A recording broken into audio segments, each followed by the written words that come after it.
USC at Utah, Thursday night college football. And we got a new guy to introduce here, Chris Andrews. Hello, RJ.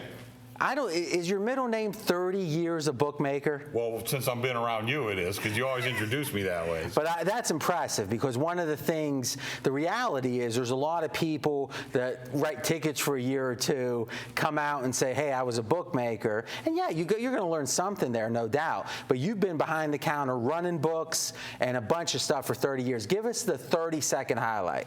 Well, at 25, I was named the manager, the sportsbook manager at Club Calneva in Reno. It's a very small location. We start with 2 windows. By the time I left in 2002, which I went on to other jobs, but I became an owner at that point, we grew our business to over 20 locations.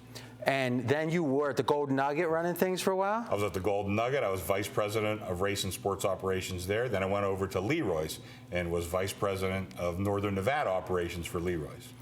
Can you match up with that, VR? I had a pizza shop. All right, so we're happy to have you on board. It's great to be here. You're going to be giving us the bookmaker's perspective. Let's start with this game. Who do you like and why? I think right now, if you look at Utah offensively, they're going to be very challenged moving the ball, whether it's through the air or on the ground. They'll have a lot of difficulty against this Southern Cal defense. I totally agree. They're 105th in passing yards, 114th rushing yards. And now they got more or less the backup quarterback. Their starter is gone for the year. That's official now. He had 2 surgeries back-to-back years. So at least the backup has filled in plenty of times. I think the bye is going to help Utah a little offensively, but I agree with you. I like this one. Low-scoring game. So let me ask you, where's your mind at with USC's motivation? Clearly that loss was tough on them. Do you feel like, I usually like to fade a team like that the next week, the dream crusher as Marco calls it. Where do you think their head's at right now? Well, they came out that following week, and rather than being a dream crusher, they covered against California. That was the first time all year that they covered a number, and first time they looked good. We know this team has talent. We understand that. But are they finally getting it together from a coaching perspective, from having just everything meshed together at once? My feeling is yes, that they are. And meanwhile, like VR had said, Utah seems to be going in the other direction. Not only is their quarterback out for the season, he's out for his career. He's announced he's retired from football. Too many injuries. So they are down to a second stringer who has played.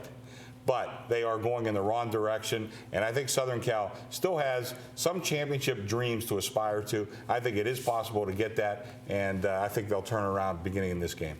What is your main handicapping factor in this game, Ace? That I'm disappointed with USC, and I don't blame it on the talent because the talent's there. I really think they're just not well coached. There's no reason when you look at the offensive weapons that they should be 45th in scoring.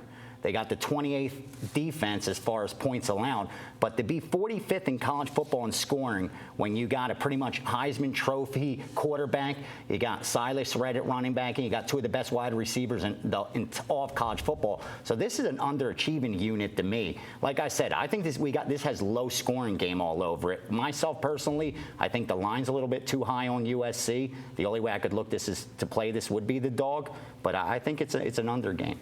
Last question. Oh, go ahead, Chris. I was just going to say, I just think that Utah is going to be very hard-pressed to score at all. If they got 10 points in this game, I'd be surprised if they got more than 10. So I think it was Jay Kornegay at the Hilton said that, and I'm not sure, but I think it said that he had more USC future tickets than all other teams combined. From all those years behind the counter, is that something you've seen before, or was this a historically, strong public opinion on USC entering the season? Well, you had Matt Barkley coming back. That was a big, big thing, and I think there's a little bit of maybe an anti-SEC bias. That's why it's surprising. Because of Alabama and LSU. But I don't think any of us expected. I certainly didn't expect Alabama to be nearly this good as we entered this season.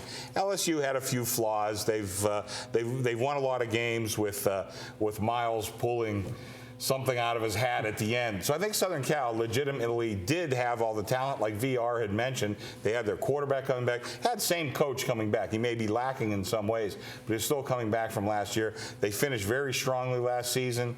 I think it made very much sense. And that's why I look at this number now, because they did not cover those first 3 games. They came back against Cal, played pretty well against the Cal team that's still a little spotty. But I think that may have turned around their season. I think they may be focused now and have it and going in the right direction where they can handle this Utah team. All right, we've talked it through. Let's make it official. I'm going with Southern Cal and laying the 13.5. Oh, go ahead. I'm going with Southern Cal and laying the 13.5. All right, well, here's the thing. I was going to give you an A, but you messed up a little at the end, so how about a B+? B+? Well, first day, okay. Better than I ever did in school. We're going to keep him around? Yeah, absolutely. Ain't going nowhere.